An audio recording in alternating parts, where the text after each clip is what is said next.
Welcome, folks, to our member exclusive where we are considering the impact of the Strong Towns Local Conversation Program. And really, I hope for you as members of the Strong Towns movement and many of you as members of local conversations where you live, are really taking stock of how it is that this program and sort of where it is going is helping to give sort of the underlying core foundation for the strength and resilience of a much greater number of local conversation groups.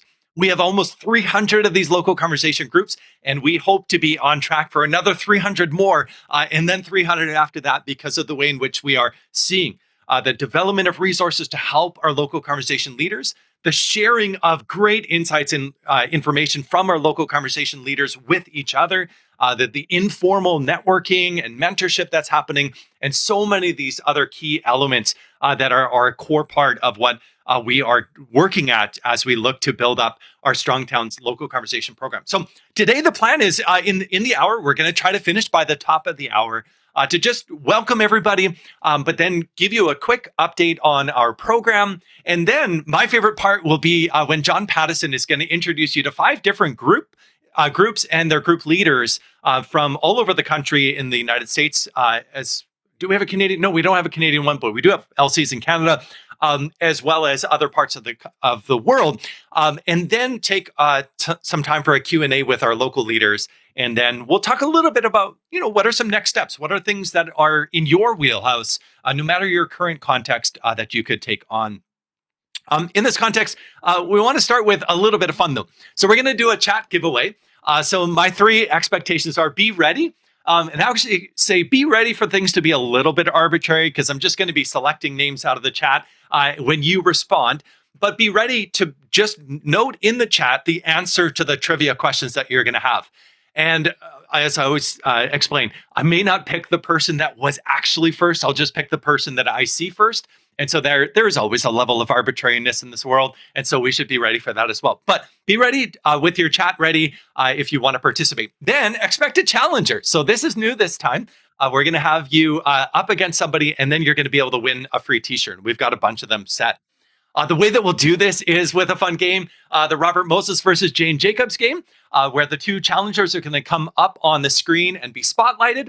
And what they are going to do is hold up on the count of 3, 1 or 2 fingers. And if the total is odd, then it will be the Jane Jacobs wins. And if it's even, then Robert Moses wins. So I'll go over the rules just a little bit as we go. But the first thing in the chat, which U.S. state, and I'll tell you there are 2 of them, has not 1, but 2 cities in the top 10 list of places with lots of people that want to be prospective local conversation leaders, but does not yet have a group yet. We call these our Moby Dick or our white whale locations, those places where soon we're going to have one. So which U.S. state? I'm looking for a U.S. state, and there are 2 correct answers. And if Robert Moses wins, we all lose. That is correct. All right, we've got Haley with Pennsylvania. So Pennsylvania is off the map. Haley is going to get spotlighted in a moment. And I'm looking for one other state. All right, ready for a hint? There you go.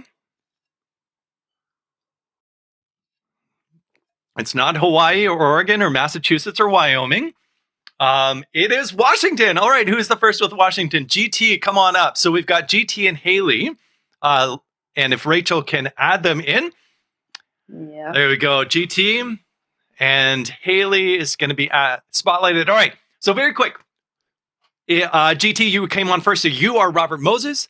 And Haley, you are Jane Jacobs. All right. So on the count of 3, you're going to hold up one finger or 2 fingers. There we go. Oh, yeah. These are the correct answers of the almost places in Philly, in Seattle, in Pittsburgh, and in Tacoma. So ready?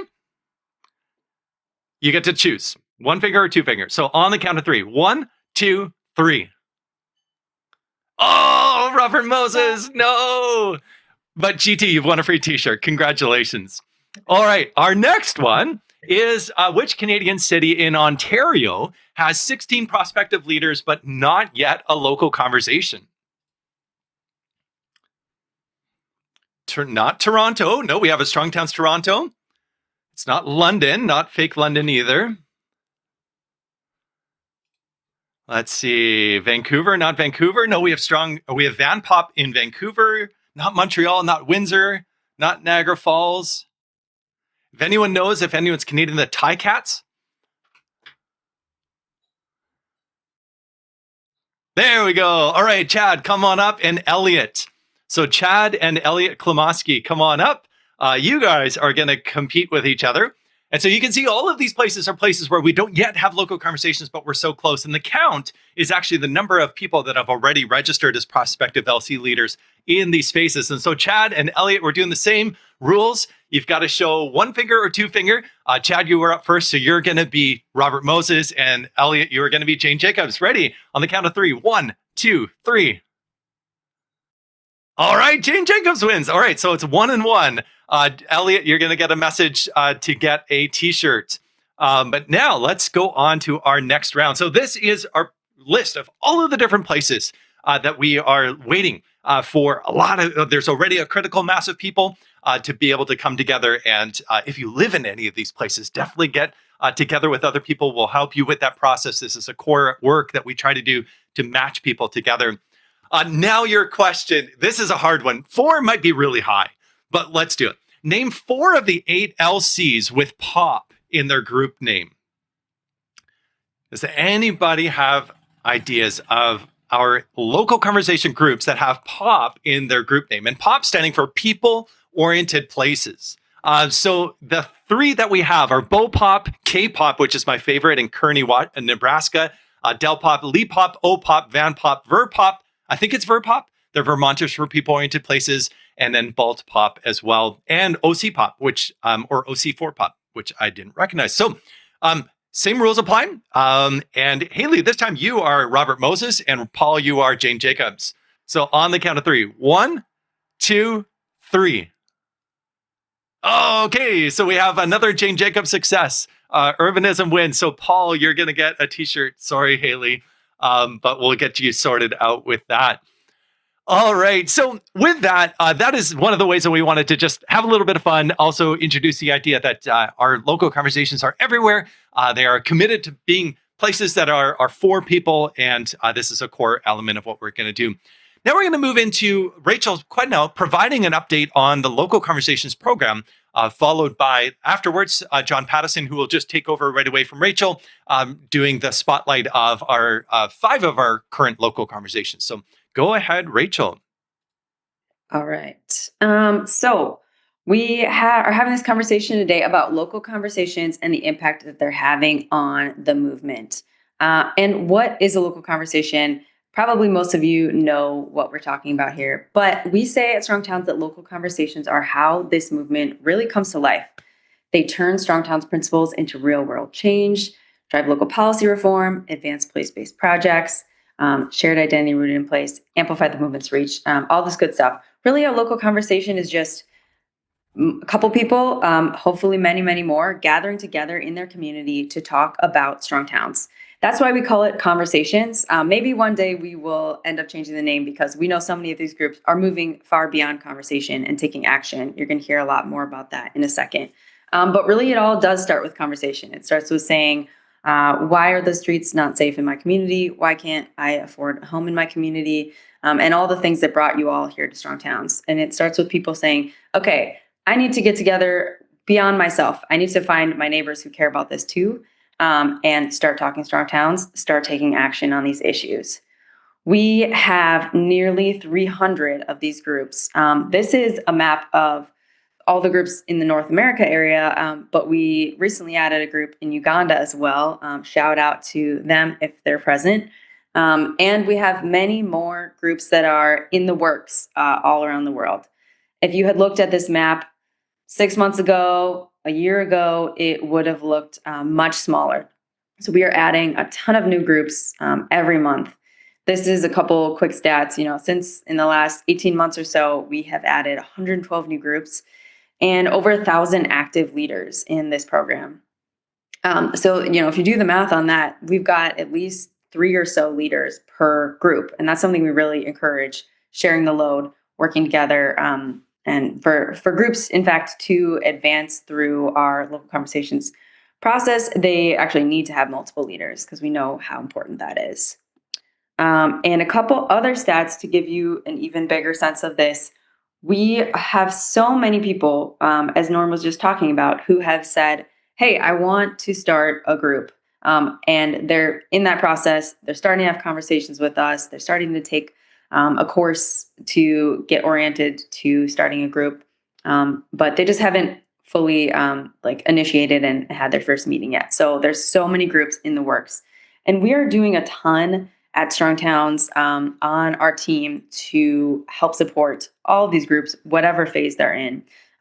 We've added 2 new people to our team. I'm one of them. My colleague Tony is another, who are trying to support these efforts. We have a ton of different trainings, open door sessions, coaching opportunities, and all these different ways that we're trying to support these groups and create spaces for these groups to support one another too. I think that's where the biggest learning is happening. It's when these group leaders meet together virtually or in person to help figure all this stuff out, help figure out how to take action in their communities around Strong Towns issues.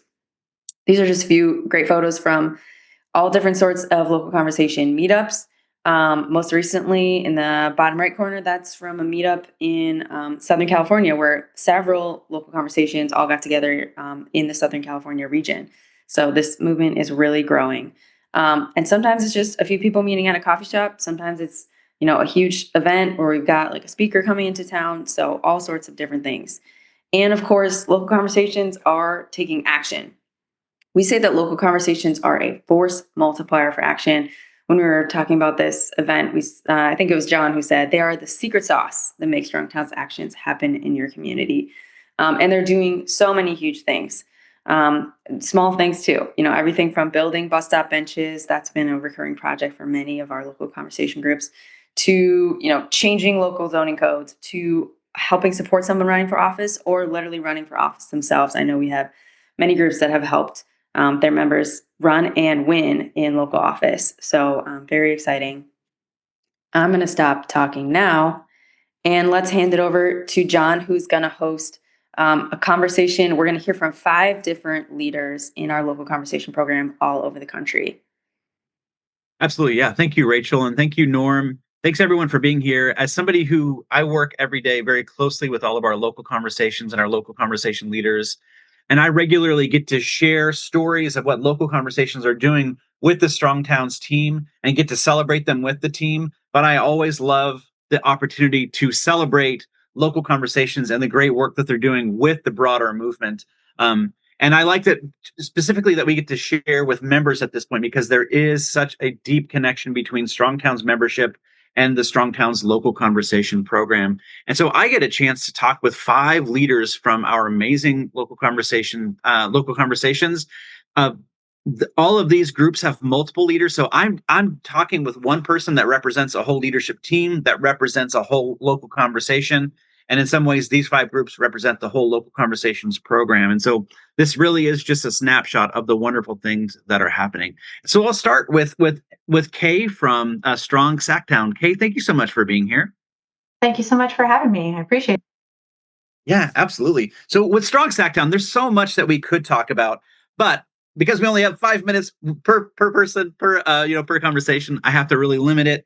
And so I want to start actually by talking about the work that Strong SacTown has done around transparent local accounting. Your group used the finance decoder tool to analyze more than 20 years of Sacramento city budgets. As you did that, but what did you find? What did that tell you about Sacramento's fiscal health? Uh, in general, it told us the Sacramento's fiscal health hasn't gotten, it's been going down over time. And we had a big development in 2015 that hasn't helped increase the productivity or the health of our city as it was promised to do. And this is actually a great example of, initially when we were doing this project, we saw a very big dip. And later on, we had learned that there was a different standard, a Gatsby standard for accounting practices that accounted for some of the dip that we were seeing. And so we had to go back and actually revise our original submission for the financial decoder. And it taught us, to ask a lot of questions and to humbly change things when we needed to as well. Mm, I love that. And I think that bringing up the humility part is actually, I think, going to be a recurring theme among all of these conversations, because our local conversations and our leaders absolutely have the passion of their convictions. But one of the things that makes our most effective local conversation so effective is actually that posture of humility. And so I have a feeling it will come up again. You mentioned, so okay, so you did this finance decoder, you did the analysis, you were able to revise some of your findings. How did you share what you learned with neighbors or with city leaders?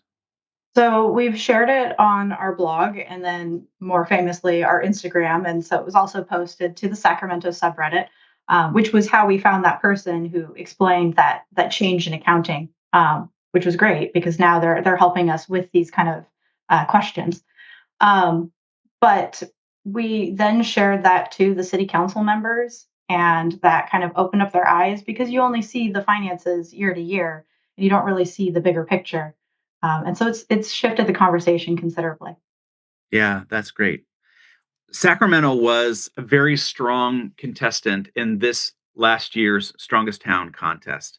I had a number of cities that I was rooting for. Sacramento, I think you if you had won, we would all have been like very, very proud and happy that you had won, because Sacramento really is making some positive steps in the right direction. And Strong SacTown and your advocacy has really been right there in the middle of it. And so back in September of last year, the Sacramento City Council unanimously adopted the Missing Middle Housing Interim Ordinance, which made Sacramento the first city in California to allow multi-unit housing in all neighborhoods that had previously been zoned single family only. Right. And then in the spring, and I talk about this all the time actually, the city approved one of Strong SacTown's long-standing recommendations, which is that it funded a rapid response, quick build traffic calming program for high injury streets. Mhm. Can you talk about how strong SacTowns was really in the middle of these efforts advocating for change? So there are many groups that have been working on this for a while, and so we've been working as a coalition with those groups. And unfortunately, Sacramento has some of the worst pedestrian and cyclist fatalities to car violence in the United States. And so that's been a pressing issue for council members as we go to the city council meetings. We always bring up how unsafe our streets are, how it's scary to bike, how it's scary for drivers. You know, you don't know if you're going to hit someone, you don't know if someone's going to hit you, and that's not the kind of world that we want to live in. And so we continue to press that it's not just policy that we need. We need people in those positions, and the city needs to find money to fund this sort of thing. And if they need us to help out, we're happy to put in volunteer work for that. We're happy to put in some of our own cash just to help out, but we need guidance. And so the city eventually created policy. They set aside 6 positions that were already funded that won't be taken away with the budget, deficit that we have coming up, and they put aside $2 million for this project. So it turns projects that are normally about 2 years into 6 months. So it's quick build for the city. It could be quicker build, but it's a step in the right direction. So we're really happy to see that. Absolutely. Yeah, that's a massive step in the right direction. You posted a picture of your group and along with a number of other advocates, doing kind of like your Strong Sack kind of famous for like the flex photos, and you Yeah, did one after that passed, and it just brought me so much joy. One final question, if that's okay. Kind absolutely. of inspired by something that you said. I heard one of your fellow leaders, Isaac Gonzalez, say that before Strong Sacktown, there were amazing advocates, kind of doing lots of great work around the city, but they were kind of isolated from one another. Mhm. And Strong Sacktown kind of helped knit that overall advocacy community together. Has that been your experience? Absolutely. Yeah. Sacramento has a lot of fractured groups and groups that are a lot online, or there's not very active members who are coming out to events. And what we've tried to do is use the next smallest step to encourage people, hey, if this is important, show up to a city council meeting. Even if you're only there for 10 minutes, that's okay. Uh, we just want to see people there, and we want to see people doing the next smallest thing. And because we're able to talk to everybody about with that kind of mindset, we're able to talk to everybody, even people who wouldn't normally agree with us. We can get the environmentalists, We can get people who are all about fiscal conservancy, and we can get people who are very left leaning, people who are right leaning. It's been really, really good. That's awesome. That's why I think so much of not local conversations are not only changing the built environment, they're not only changing policies. I really think of the work of local conversations as being culture building work. Like you're building actually a whole culture in your community. And Strong SacTown is a great example of that. Thank you, Kay, for agreeing to be a part of this and for talking about some of the work that you're doing. Absolutely. Thank you. Yep. And one of the things I should also mention about Strong SacTown is like so many of the leaders that like you'll hear today is that they have mentored other groups. And so there's this great collegial atmosphere of more experienced groups mentoring newer groups. Speaking of that, like Jacob, welcome. Jacob, it's great to see you. Jacob, why don't you introduce yourself and your group? Thank you. My name is Jacob Hyman. I am originally from South Florida, but through a series of wild events, have made my way to Steubenville, Ohio, a small post-industrial steel town right on the Ohio-West Virginia border. We are a typical town in the Rust Belt, in that our population was 38,000 back in the 1940s when the mills were going. It's now down to 18,000. Wow. And so I have been the key leader of Strong Towns, but have had many other people serve alongside me and many other leaders help for now the past 2 years that our group has been active. Really try to, especially to what John said, do some of that culture building work in a town that has had so much drain, both of resources and of people. So, yeah. Yeah, I think one of the things that I love there are again so many things that I love about Strongtown Steubenville, and we'll have a chance to talk about only a couple of them. But I do think that there's a kind of a spirit of your group. First of all, like in some with some of the projects that you do, there's a spirit of whimsy that I really like. But I think what really comes through in Strongtown Steubenville's work is just how deeply you all love your city. And that can be really powerful in a city that may not, as it experiences decline, may not feel very lovable. And so, yeah, like we'll get into the nuts and bolts and like kind of the nitty gritty of this stuff. But okay, this is going to sound weird, but like, can you talk a little bit about like the role of love in the work and that your local conversation is doing for your city? Sure. Yeah. I You, I mean, y- One of the quotes I think about a lot in that regard is the one of the famous G.K. Chesterton quote, which is that men did not love Rome because she was beautiful, but she was beautiful because men loved her. And this idea that if the place becomes beautiful based on the love that we give, and I think especially in places like Steubenville, or even pockets of our own neighborhood, or pockets of our own cities that we can think of that have been neglected. Um, if you don't if there is no love, put love and you will find love. Like we have to actually go into these places to help even show the residents who are there, or even ourselves, that these places are worth the investment. And like so much, it feels like for Strong Town Steubenville, the work that we're doing. Professionally, I'm a civil engineer, even within the Congress for the New Urbanism space. And so I think about a lot of the highfalutin things that we talk about, and all of the 5 campaigns of Strong Towns, and our own local group has even made our own campaigns. But so much of this is like step zero is Mm, just talking to people who even maybe haven't been spoken to in a long time about wanting somebody to see, having somebody in their town that wants to see better for their town, or in a town that has such poverty. You can get a bit of nonprofit-itis of groups which come along and say they're going to do a lot, and then they encounter the problems that every other group before them has encountered, and then they fall off. And such is the case for many disinvested towns. Um, mhm. so I think uh, we owe our towns not only the Strong Towns approach, but also our own embodying of that approach in our persons through stability, which I think really proves the how long term these goals of the Strong Towns movement are. Absolutely. Yeah, that's a really important point. Something I really admire about what Strongtown Steubenville is doing is how you make city government and I think civic engagement more generally Mhm. more accessible for everyday citizens. Can you talk and so some of the things that you do and you can talk about one or two of these in the time we have allotted, but like you have a great Substack. Somebody already mentioned that in Yeah. the chat. where, among other things, you do like sort of city council overviews. Here's what happened at city council. You often are speaking up at city council, and then you've done this really interesting thing on your website where you kind of you created like a power map of city relationships. Yeah. And then one other thing too, which I think is relatively recent, is that after a city council meeting, like you go out to ice cream with city councilors, and you develop these relationships. And so, can you Yeah. talk more about why it's been important for Strongtown Steubenville to help make local government a place where neighbors really can come together to work for the better the future of the city? John, do I have permission to share my screen? I have a few photos. If not, that's Sure, okay. yeah, please do. Okay. Yep. Well, Sure. I think you have permission. You only have a See. couple. We only have a couple minutes because That's okay. I wanted I'll to just talk about be love first, but well. I can talk about that a lot. So yeah. yeah, we have our Substack here, which has been for a few months now. Steubenville is very low tech.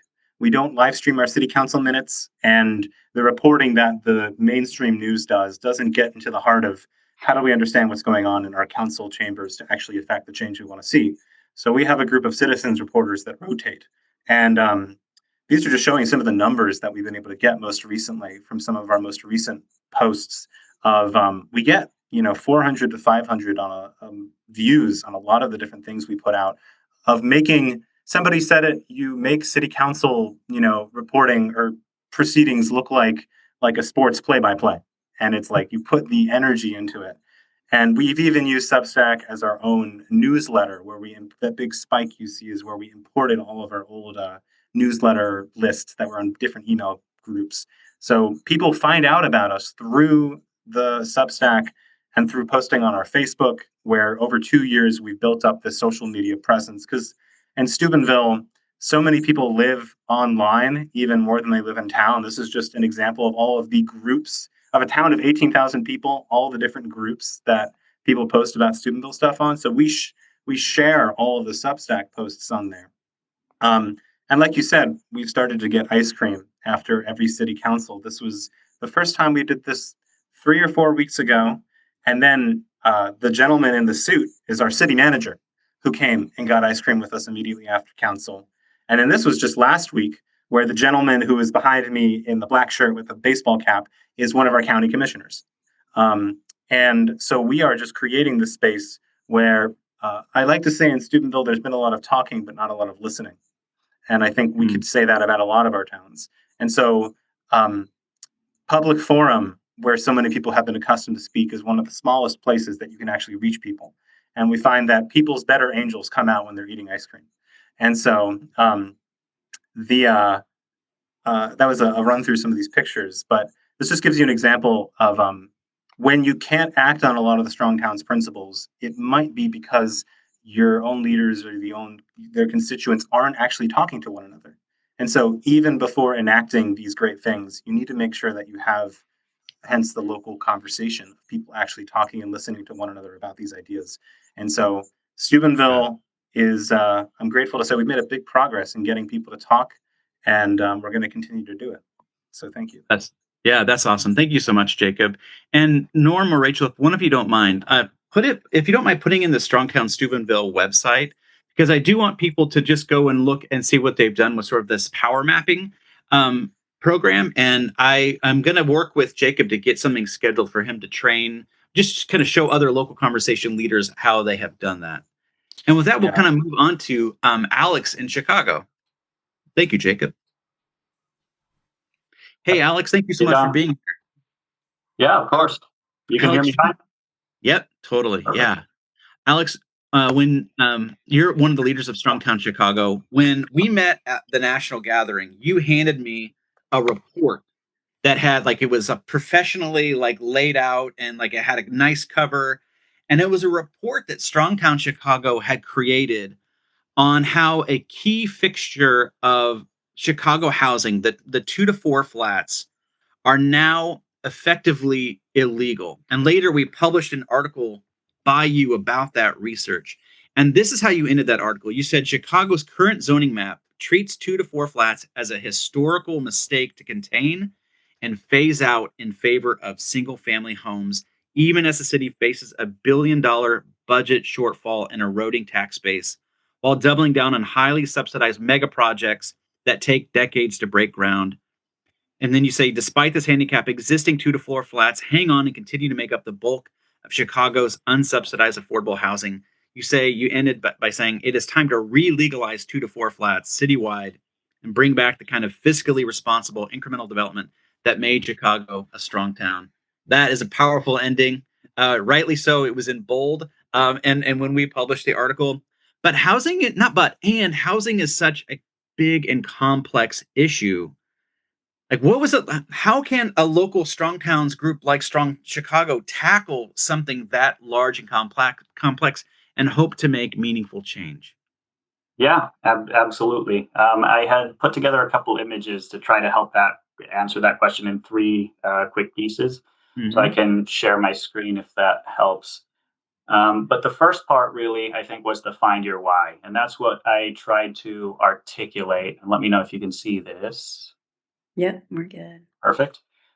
Is to articulate really what the challenge was, right? I think a lot of yeah, at the national gathering, I had some conversations with some other local conversation leads that they were saying, why does Chicago need a strong towns chapter? Like, you guys are the city that people move to for the urbanism. It seems like you solved most of this stuff a while ago.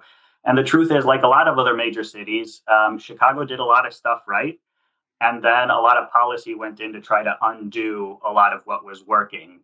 There was an attitude, I think, in the 50s, 60s, and 70s, still held by some of the old players in the city's political scene, that the best thing for the city would be to slowly turn into a suburb with a few skyscrapers downtown. And the truth is, in the city, the people imagine huge towers, huge apartment blocks, and everything. But this map over here shows everything that has a color is an existing 2 to 4 unit building. And what some of these look like is in this picture over here, which was also in the article. This was the housing stock that most people lived in the city. And it was the most affordable housing stock because it was the most bang for the buck. It's about the size of a typical house, but you can have 3 apartments or 4 apartments, one on top of the other. The plumbing is simple. They take advantage of Chicago's really like narrow but deep lots. It was perfect for the environment it existed. And the zoning overlays that have happened over the past few decades have essentially made it illegal to build more of these, or even to replace one that is falling apart with one with the exact same number of units. So we wanted to change that, right? And our strategy with it has been basically, first, find friends.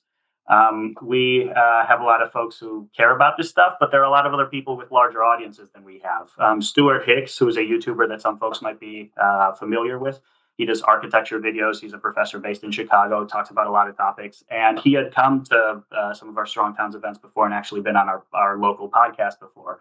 And at one point, I reached out to him and I told him, look, 3 flats are awesome, but there are like no good videos about them on YouTube. It's all realtor listings. You know what you're doing. Could you put an explainer together for something like this if that's a cool project to you?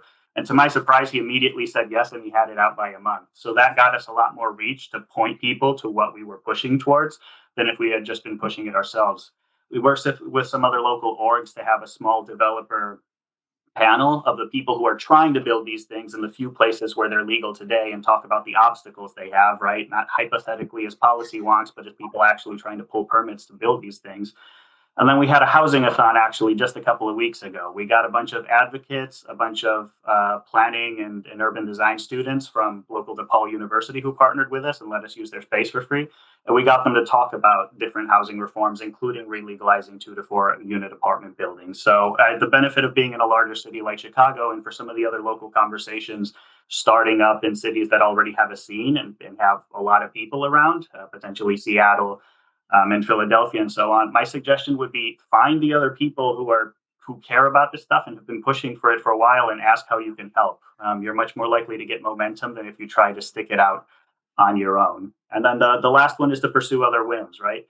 4 flats by right is really the big thing that we've been pushing on. It's what we put the packet together for. It's what we've put the draft ordinance together for and what we're talking to alders about. But in parallel, Chicago just passed a really huge parking reform. 74% of the city now doesn't have parking mandates, which is insane. And it passed fairly under the radar. And we have an upcoming vote on ADUs. So other groups that have been taking the lead on that, we were the ones who were holding the banner on 4 flats by right, and they were able to help us. And so in return, we helped them on these things, which we also think help the housing ecosystem. So that's the big thing I would say. It's like know your why, find some like-minded friends who can help you push in the right direction, and pursue other wins. That's awesome, Alex.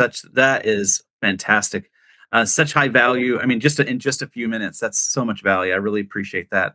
Um, all right, thank you for being here um, and for being willing to talk for a while. And now I'm going to pass it over to Lorelei. Lorelei from Strong Towns Artesia. Thanks Hi, for being. everyone. Thanks for having me, John. Yeah, absolutely. Now there are two things I want to talk about with you, but we're going to start with the fact that your group just a couple weekends ago did its first tactical urbanism project. Now your group has been around for a while, and I'm going to talk a little bit about how you got started. But can you talk about this most recent project and what you're able to do? Yeah, I'd be happy to. So this project actually arose out of the city trying to put together a grant to basically do enhanced crosswalks was the original goal, but I'm a little craftier than that. And I'm on the city's Beautification and Maintenance Commission, which is essentially our public works commission. So I was able to leverage that relationship that I have with the city already. And our public works manager, he's like, "Oh, you do a lot of community engagement stuff with your Strong Towns group. Would you be willing to come out and chat with some of the residents about these crosswalks we want to put in front of their homes?" I was like, "Yeah, absolutely. I'd be happy to." um, he was excited to see like how I work, how I interact, because he's very familiar with like talking to engineers and city council members who are very used to talking using like specific terms, and things are kind of inaccessible to everyday people. So he was excited to bring me along to kind of explain it. But because I do spend so much time out in the community, walking around, actually getting my hands dirty, looking at the places that make our city, I knew of a couple intersections that had burnout marks from people doing donuts in them, because we have really wide streets. Most of our residential streets are like 50 feet wide, which is kind of crazy to think about. But in the screen that I shared, you can see on Google Maps several years back these donut marks that constantly keep reappearing. And he wanted to go one way, but I was like, "Hey, do you mind if we take a detour and go this way?" And so we walked around the neighborhood passing by these donut marks, and I was like, "Hey, I know with the grant we had originally only planned to do enhanced crosswalks, but do you think there would be enough room for us to look at doing like a little mini roundabout or a traffic circle?" And he's like, "Oh, I don't know." And then I pointed at the donuts, and he's like, "Okay, there might be enough room." So so he takes some pictures and some notes, and then we go back, and he talks it over with the city's engineer over a couple weeks, and kind of chips away at him, and is like, "Hey, I think this is a good idea. It looks like there's enough room. Can you at least just just see? Can you just check and see if there's enough room? Can you do a diagram, see if it works?" Sure enough, city engineer does a diagram. It fits, but he's still uncertain. Well, then I help the public works manager. I'm like, "Hey, these are actually really popular all across the country, certainly across the world. But here in SoCal, we have a city called Long Beach that actually has been rolling out. I think they're close to 200 now over the last few years. These mini traffic circles in residential neighborhoods that are really designed to calm traffic and make things a lot safer. And they've become really beloved by everyone that lives near them in Long Beach. So I pointed that out, and it kind of eased tension a little bit and eased some of that anxiety of like, "Oh, I don't know. I don't know how this is going to be received. This is new for Artesia. This is something really daring." And I'm like, "No, it's fine. Like somebody else has already led the way." I pointed to some work from Strong SacTown. Um, I had reached out to some of our other local conversation leaders, and they offered up some of the stuff that they were doing. And I proposed the idea of, let's do a pop up event. Let's do a little, 1 day quick build event, and build it out of reusable material, stuff that we can reuse later. Um, we got hay wattles, we got traffic cones, we got some leftover plants from recent trail planting that we were doing.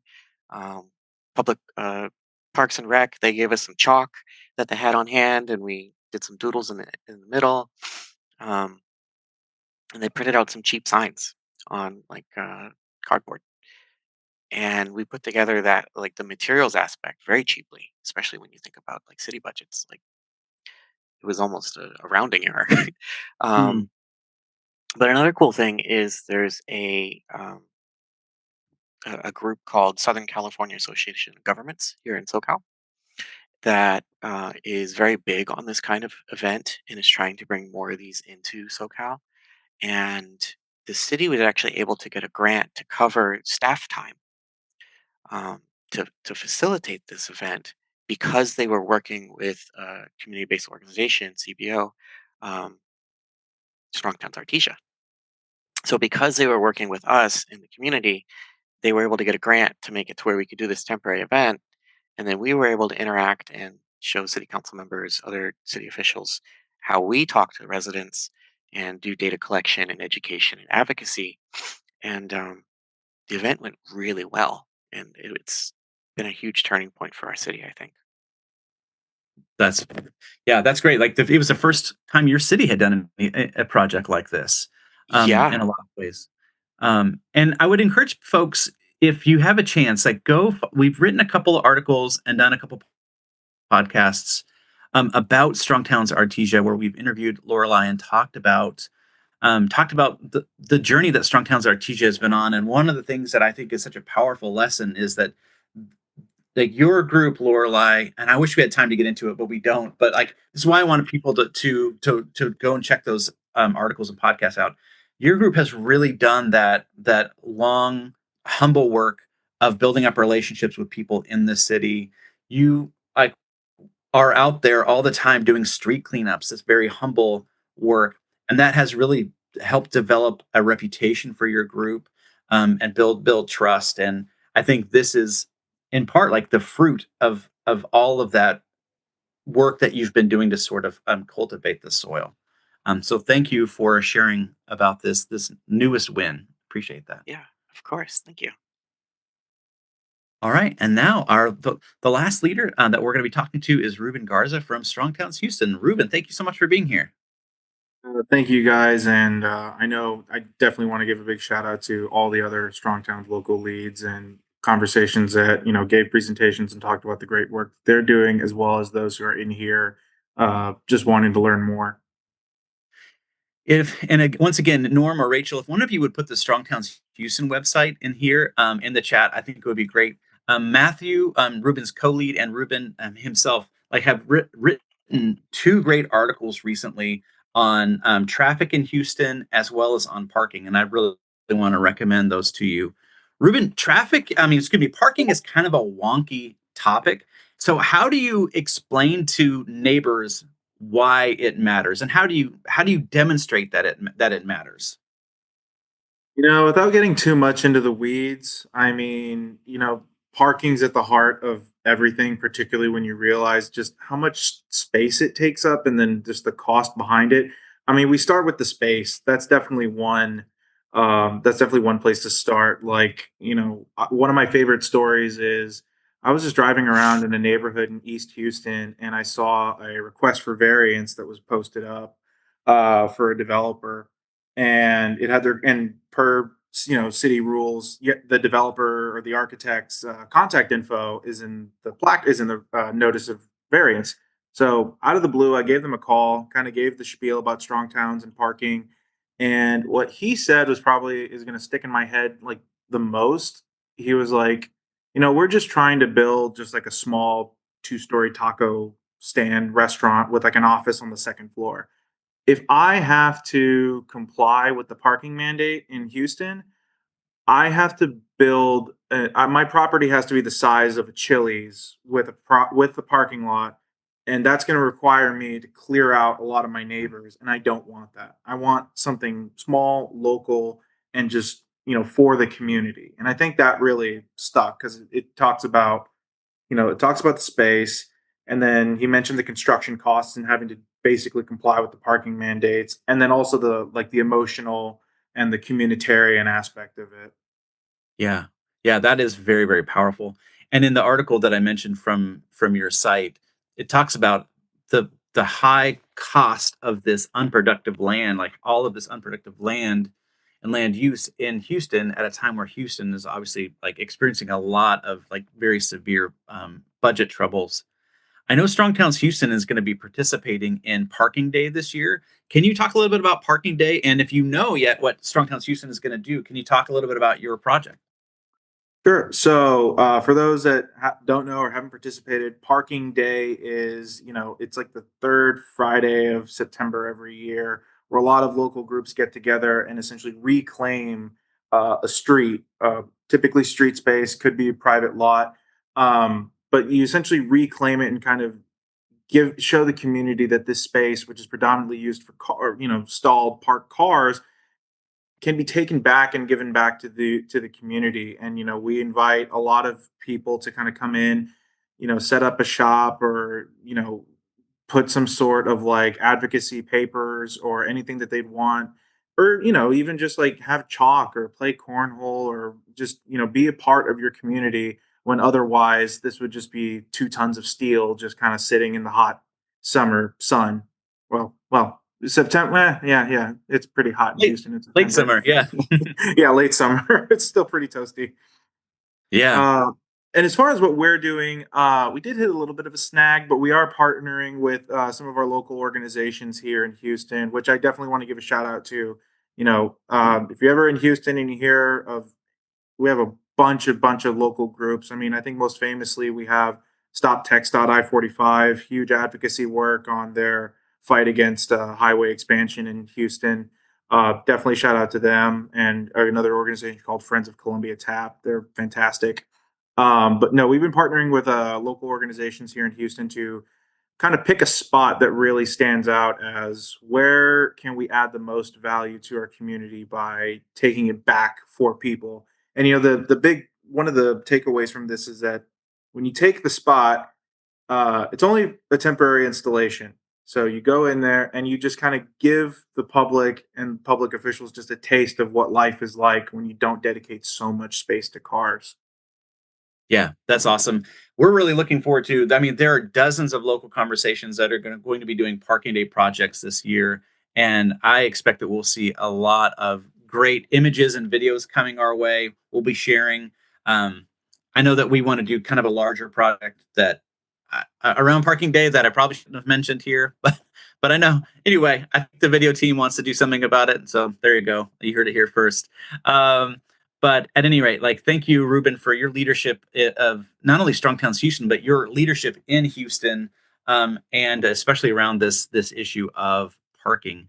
And thank you to the other leaders who were able to join us here today: Jacob, Lorelei, Alex, and Kay as well. Thank you for giving some of your time and for being here. And there are lots of other LC leaders I see here in the group, in the overall audience, and so it's awesome to see some representing. Awesome. Thank you so much, John. And great to hear from just 5. And next year we'll do another 5, and next year another 5. And we'll have barely scratched the surface of what we are looking at. So thank you to each of those for, I think, providing a good representative sample of a lot of what we're doing. One of the things I always encourage our members and local conversation group leaders is never judge your beginning by someone else's middle. So if you just feel like you're just starting out, allow the inspiration of where someone else has gotten to really drive that sense there is a path forward, but don't assume that it will come in the first moment, or that until you have all of those key components that they're describing, great websites and dynamic descriptions of who are the power brokers in our city. Those are great features of more mature groups. And to our, I think what we're seeing is this whole developing of an ecosystem where over time you get the resources that you need to help you to take this action. So I apologize. I just noted this as well in the chat. We're actually going to move on from the questions just because I do want to respect your time and wrap up at the top of the hour. I love that the hot action in the chat today has been fantastic, answering a lot of great questions. And what we can do is actually stay on a little bit longer afterwards and give you an opportunity to take up your questions there. But let's talk about what are your options. So whether you're here as one of our members joining us today, or if you are watching this afterwards, definitely for you as well, your options are start a group, join a group, and support all of our groups. And those are key elements. And if you want to start a group because there isn't one in your community, increasingly now, as I mentioned, in places like Philadelphia and in Oakland, in Hamilton, Ontario. There already are a number of people that have stepped forward, say, I'm interested, but I'm hesitant, or I'm interested, but my life circumstances mean I can't be the only one spearheading this. And in these instances, we like to do matchmaking, where we will connect you with other people in your community. And one of the amazing things of having 1,700 people in our pool, actually, it's even larger than that, but people that are waiting for groups to start, is that there's a high likelihood that somebody already near you is available to help you get a group started. We've got a course that has been highly rated, and we're continuing to refine it to help you develop this. And this is funded by Strong Towns members. Our whole membership program has provided the base of support for all of these resources to be created, for John to be able to use his talents, for us to be able to harvest great ideas from other local conversation leaders and plug those into these types of training materials. Joining a group is even easier in one respect because it means you get to join a work in progress. It also means that you can be a breath of fresh air and new energy for existing group leaders and for existing groups. When you arrive, you'll be welcomed. I just attended a big tent urbanism meetup in Vancouver with Strong Towns Vancouver, or VanPop, and our group, and Strong Towns Langley and the Strong Towns Nanaimo group. And it was amazing how collegial it felt to be able to gather together and to be excited in this. And again, your talents, your skills are probably going to find a way to be expressed in your local conversation group as well. And then the last thing is there is always a need for more and more materials to be able to provide support to our groups. And so when I say support all of our groups, part of that looks like identifying in your community or in your region a group that you might just even say, I can't join you today, but I'm really glad you exist. That is such a powerful way to encourage people. Another way of doing that is continue to provide your support as a Strong Towns member. This is doing the work of helping to build capacity, build the resources that are doing the types of very substantive coalition building work that's so vital within our communities. And so please do continue to remember that when you're a Strong Towns member. I had somebody, and I don't think they're on this call. So they said, look, I signed up as a Strong Towns member, but I didn't get anything. And I said, no, you're supporting everything. And actually, there are other things that you do get. But a key part of it is we're not saying let's gatekeep everything and make it, this isn't a Dollar Shave Club membership. This is membership in a movement, building that capacity. And just 5 groups, just a glimpse of taking serious, significant, and sustained action on this work together. And so with that, just the reminder and the encouragement that LCs start and take off on your timeline. If this is in your community, if you go to strongtowns.org/local and actually say, I want to start a group, I want to take that step, they start on your timeline. And with our support is the way that we do it when we do our local conversation calls. We assure each new prospective leader, we are here to provide support for you. But as I'm talking to members, I'm like, it's your support. It's our support together that is truly fueling our ability to help and set up these groups, support and sustain these leaders, and give clarity of vision and purpose to what our groups are accomplishing. So LC start and take off on your timeline with our support in the broadest sense.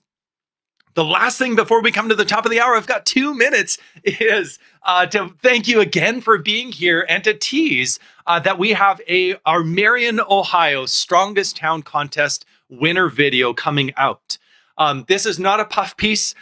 This is not everybody strolling by the river holding hands, blowing dandelions. This is a real Strong Towns profile of Marion, Ohio, within the context of asking Strong Towns questions and looking at the challenges that they face in their community together from a Strong Towns perspective. And so James is on the call. James can assure you that there was deep thought put into how to really capture the essence of the struggle of their community, but also the resolve that they have to be a strong community. And it was very clear as they were going through the Strongest Town Contest why it was that they were so prominent. So I hope that is a little bit of a teaser for you to definitely join us. We're hoping to do a live video premiere, basically gathering on Zoom to be able to share the video together, watch it together, comment in the chat together, and really get the full experience of having that time together. So I think it is going to be fantastic. Definitely keep an eye out for that coming up ahead. Last thing I'll just note, just as members, Strong Towns members, you are receiving 3 times in the week materials in your inbox. I know sometimes it can be a lot, but I want to just acknowledge that each day, especially on Tuesdays, what we want to try to present to you is the member digest. That's the quick rundown of core activities, core things that are taking place. And one of those things that's happening tomorrow, as mentioned in the chat, is Ask Strong Towns Anything is hosting Chuck as our featured speaker and participant for Q&A. So if you have a question that you've been burning to ask Chuck, he'll be there tomorrow in person on Zoom and doing our thing. With that, we are at the top of the hour, which I'm a Dutch person, so I try to be punctual, but I'm also a talker, so I often run long. So I am so happy that you've been here. Thank you for making this a part of your day. Thank you for supporting what Strong Towns local conversations all over the place are doing. Thanks for doing this part of doing what you can to build strong communities. And also for all of our local conversation leaders, hats off to you for doing that work to really bring it home. Make it Strong Towns in real life is so powerful. And just want to close with that. You're doing, I would say, the Lord's work or yeoman's work in making this happen. And it is immense. It is noticed and it is deeply, deeply appreciated. So keep it up. Take care and take care of your places, folks.